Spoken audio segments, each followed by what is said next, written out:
Hey guys, welcome back to my show. I finally came up with a name for my show. It's going to be called Real Time with Ty Batten. It is June 22nd, 2019, and I'm going to talk about the NBA draft from Thursday, NBA news. I also want to talk about the new MLB news and NHL news. The show starts right now.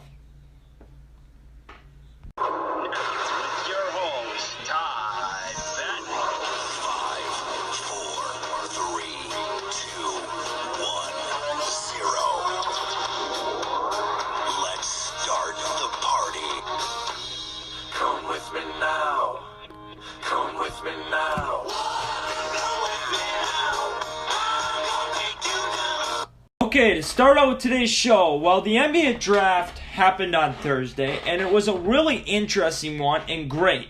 And that's because this year's draft class was really talented and there was some very good players. We all knew Zion Williamson was going to go number 1 overall to the Pelicans. We knew the first 4 picks of the draft, but after that, the draft was really interesting and no one knew who was going to be picked. The talent in this draft was amazing. I'm not going to name off all the draft picks from round 1 and 2. I know you guys may know all the results, but I just want to talk about some of the best picks and worst picks made. So here we go. I think the best pick was Zion Williamson to the Pelicans, but there were some more that I thought that were great. Okay, here's some of the best picks. Grant Williams from Tennessee. The Celtics picked him number 22 overall. This one is actually kind of on the line of the Cameron Jordan pick.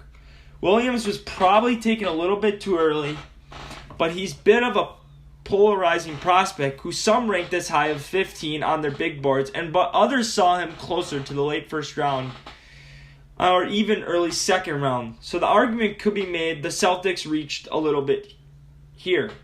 But Williams is just too perfect for the Celtics to dislike the pick. He's a hard worker who excels on the offensive boards and gets more out of the smaller frame than just about anyone in this draft. Brad Stevens will absolutely love this guy, and he's a better shooter than people gave him credit for, which always fills a need for Boston. The Celtics need shooting, and Williams gives them that. It's really hard to dislike this pick. Another one is Nassir Little, North Carolina. Trailblazers picked him number 25 overall. It made a little sense that Little fell to the 25th pick, but the Trailblazers couldn't care less. This is easy to write as Little as one of the top recruits in the 2018 class and has one of the highest ceilings in the entire draft. He logically could step in and give the Trailblazers huge minutes right away and shoots more than well enough to help the team space the floor. He's also already shown this time that North Carolina that he doesn't always have to have the ball and is humbled enough to take a lesser role for the betterment of the team. Portland has to be absolutely over the moon after getting Little, and they didn't even have to trade up for it. But here are some bad picks. Cameron Johnson, North Carolina. Suns picked him number 11 overall. This is nothing against Johnson in the fact we like him. He's a long athlete who can shoot the ball crazy, and he's a mature player who can contribute right away. But the Suns don't need someone to contribute right away. They're probably at least 3 years away, and they traded away another piece in T.J. Warren before the draft even started. So they took even a further move back. What makes this even worse is the Suns are actually traded down from the number 6 to take Johnson at number 11. They had a shot to take Texas Tech's Jarrett Culver, who is younger and a fantastic defender and fits the Suns' timeline. The Suns probably could have gotten Johnson 8 or 9 picks later, and they couldn't. And another team took him with the 12th pick, then they should have let him. Because the value wasn't right. Again, we wish the best luck of Johnson, but the Suns' decision here just makes a lot of sense. Chuma Okli, Auburn, Orlando Magic picked him number 16 overall. This is another bad one. There's a little bit of theme here in what we like of Okli's game. He's athletic, he can shoot, and he gives tons of effort. But he just tore his ACL and had surgery in April, and he'll likely be out the entire season. And if the Magic lose Nikola Vucevic in free agency. It could be an insanely rough season for them next year. Orlando finally took a step forward last season, getting to the playoffs and adding a player who could contribute sooner, like Nickeil Alexander-Walker out of Virginia Tech or Brandon Clark out of Gonzaga, might have both filled needs and given more immediate production. Terrence Ross could leave in free agency as well, and Alexander Walker could have helped the loss while Clarkey would step in and fill a little bit of void left by Vucevic. Even if it doesn't have that kind of size, this is just one that seems like it wasn't thought all the way. Alright, I'll be right back. You've been listening to Real Time with Ty Batten.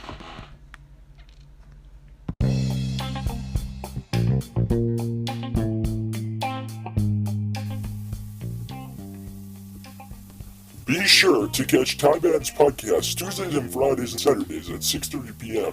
You can listen on the show on Spotify, Google Podcasts, RadioPublic.com, and Breaker Podcasts.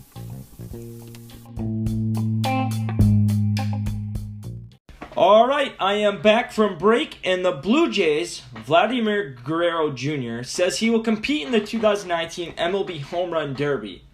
So this is the first contestant from the Derby so far, and I think Vladimir Jr. will make this Derby a fun one to watch. He's so talented. Also, having Guerrero in the Home Run Derby seems like a perfect way for the MLB to showcase one of the brightest and most popular young stars. 7 months after suffering a career-threatening leg injury, broken tibia and fibula in his right leg, Washington's quarterback Alex Smith still has sights on set playing football again as he continues rehab process. Michael Thomas is reportedly seeking $22 million per year in the Saints' new contract. Any contract north of $18 million per season would make Thomas the highest paid receiver in football. I think these contracts are getting over the top, and these players are getting too much money. These players don't even use all their money, and this money is definitely going to a waste. NFL might only keep pass interference review changes for the 2019-20 season. Honestly, this replay is getting better and better every year, but all sports now more and more plays are being allowed to be reviewed by officials every year. I think keeping the pass interference review for this season may be a good thing because a lot of the reviews happen to waste time for the game and almost always go to commercial break on a televised games.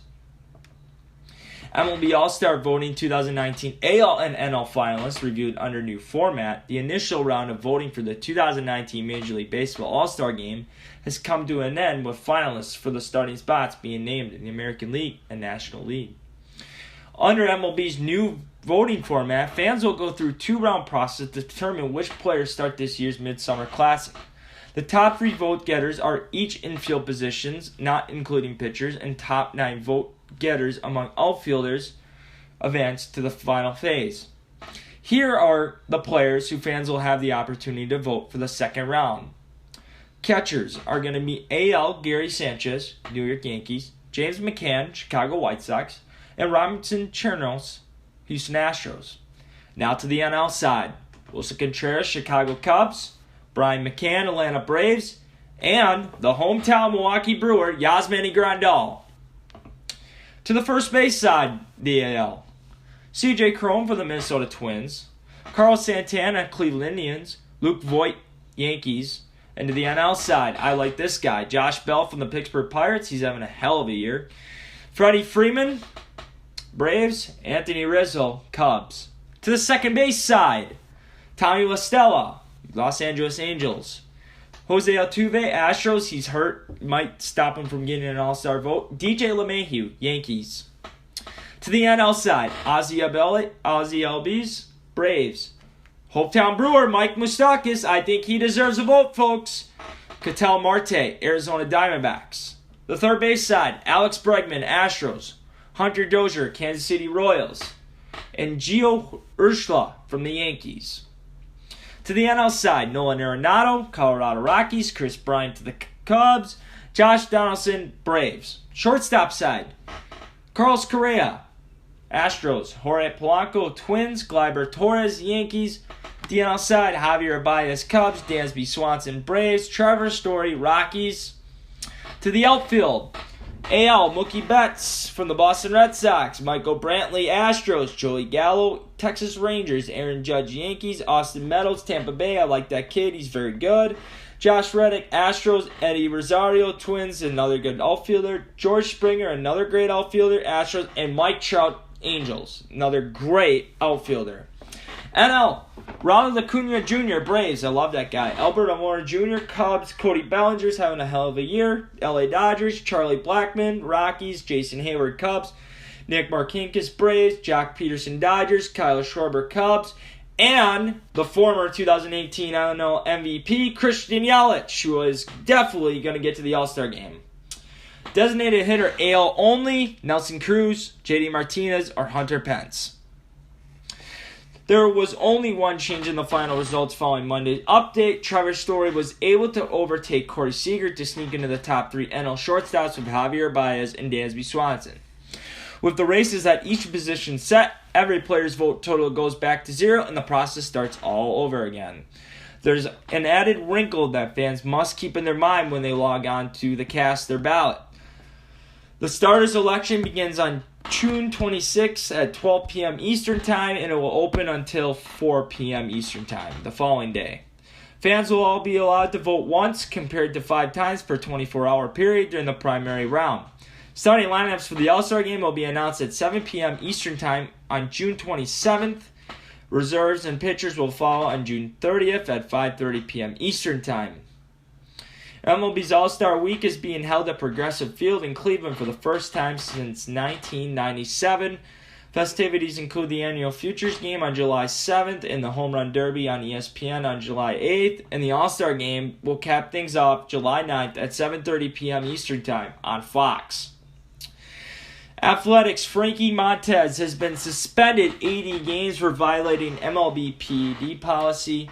Montes is 26. He has a 9-2 record with a 2.70 ERA in 15 starts this season. He struck out 97 batters in 90 innings alongside a 1.12 walks, hits, innings pitched.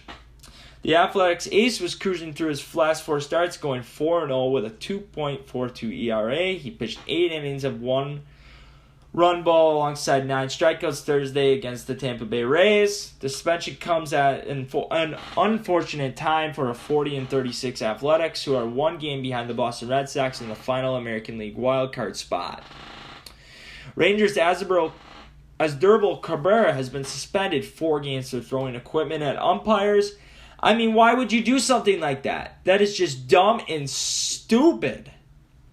Josh Donaldson has won his appeal and will not be forced to serve a 1-game suspension following benches clearing incident involving Pirates starter Joe Musgrove. The Tampa Bay Rays are exploring splitting home games between Tampa Bay and Montreal. Wow, that is pretty cool. 2 stadiums for 1 team. That means increasing the fan base. Moving the Rays part-time to Montreal won't be the full expansion, but it would give MLB's a consistent presence in the city for the first time since the Expos moved to Washington, D.C. in 2004. Tropicana Field has been consistently ranked as one of the worst MLB stadiums due to its unfavorable location and poor layout, including catwalks that often disrupt play. The Rays have always struggled to draw fans, only breaking 2 million in attendance once in the inaugural season. Their average attendance is 14,545 people. This season ranks as last in the American League and 29th in the MLB. Alright, when I get back from break, I have NHL news. You've been listening to Real Time with Ty Batten.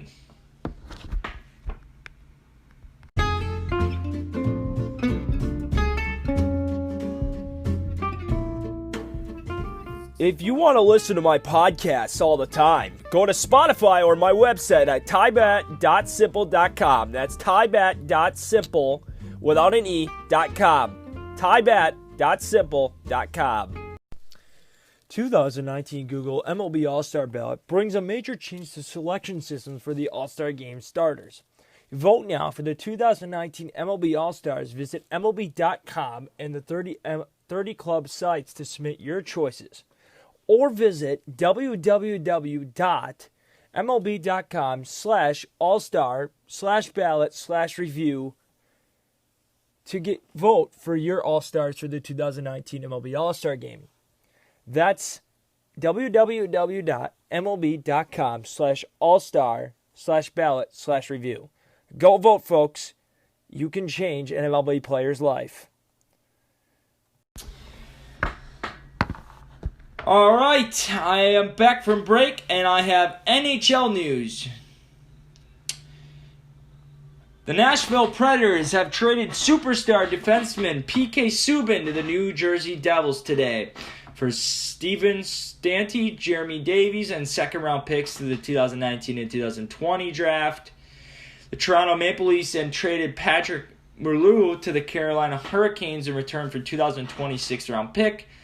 The Hurricanes will also receive a conditional first-rounder in 2020 and 2020 7th-rounder. The Tampa Bay Lightning are trading veteran forward JT Miller to the Vancouver Canucks. The Canucks announced Saturday Tampa Bay will receive goaltender Marek Medzek and 2019 third-round pick and a conditional 2020 selection. The Lightning confirmed the 2020 pick is a first-rounder that will be unconditionally in 2021 if the Canucks make the playoffs in the upcoming season. Well, the NHL has announced rule changes for the 2019-20 season. The National Hockey League announced today a series of rules for the 2019-20 season, which include the use of expanded video review and enhanced player safety initiatives, as well as promoting even more offensive flow in the game, in addition to coach's challenge for offside and the interference on the goalkeeper.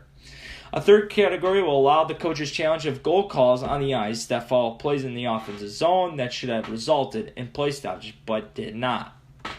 This change will allow challenges of plays that involve pucks that hit spectator netting, pucks that are high stick to a team in the offensive zone, pucks that have gone out of the play but are touched in the offensive zone, and hand passes that proceed without a play stoppage ultimately conclude in scoring a goal.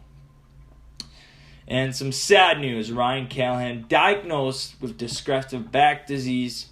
He has been told to end his NHL career. That's some sad news to hear for a good NHL player that won't be able to play hockey anymore. Well, thanks for listening to my show. I'll be back on Tuesday, June 25th, 2019. This is Ty Batten signing off. Have a great rest of your weekend, everybody.